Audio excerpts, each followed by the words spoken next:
বৈশাখকে ঘিরে ব্যতিক্রমী আয়োজনের শোভাযাত্রা করেছে জামায়াতে ইসলামী। বাংলা নববর্ষকে বরণ করে নিতে আজ রাজধানীর ঢাকায় বৈশাখী শোভাযাত্রার আয়োজন করে বাংলাদেশ জামায়াতে ইসলামী। দেশীয় সাংস্কৃতিক সংসদের ব্যানারে আয়োজিত এই শোভাযাত্রাটি জাতীয় প্রেসক্লাবের সামনে থেকে শুরু হয়ে রমনা পার্কে গিয়ে শেষ হয়।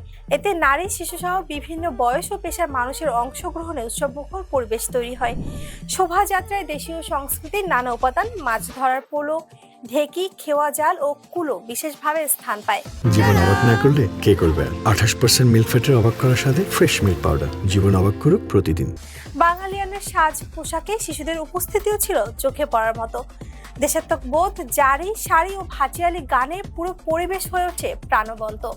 শোভাযাত্রার আগে অনুষ্ঠিত সমাবেশে বক্তারা দেশীয় সংস্কৃতি রক্ষার উপর গুরুত্ব দেন।